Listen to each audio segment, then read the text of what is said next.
अस्सलामुअलैकुम वरहमतुल्लाहि वबरकातुहू। सामाईन मोहतरम, जैसा कि आप देख रहे हैं, ये वकील अब पहुंच चुके हैं सुप्रीम कोर्ट के सामने कानून की बालादस्ती के लिए और चीफ़ जस्टिस की आवाज़ बनने के लिए।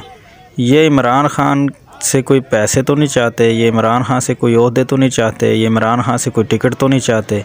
ये सिर्फ़ और चाहते हैं तो कानून की बालादस्ती, कानून को सरखरू करना चाहते हैं और जो पाकिस्तानी कौम का हक़ बनता है वो हक़ चाहते हैं। इलेक्शन होना चाहिए पाकिस्तान में और इलेक्शन की उम्मीद इंशाअल्लाह आज हमें नज़र आ रही है। हम मुकम्मल तौर पर मुतमिन हैं चीफ़ जस्टिस उमर अता बंदियाल की तरफ से।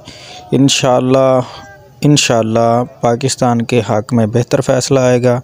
आज फ़ैसला 3 बजे सुनाया जाएगा और सुप्रीम कोर्ट इस वक्त फ़ैसला महफूज किया हुआ है और इंशाअल्लाह 3 बजे सुनाया जाएगा और उम्मीद की जा सकती है कि इंशाअल्लाह पाकिस्तान के हक़ में होगा, पाकिस्तान में कानून की बालादस्ती होगी और कानून ही सरखरू होगा। जब तक पाकिस्तान का इंसाफ का मेयार मुकम्मल नहीं हो जाता, पाकिस्तान तरक्की नहीं कर सकता। कोई भी मुल्क जो भी तरक्की करके आया है वो इंसाफ की बुनियाद पे ही आया है।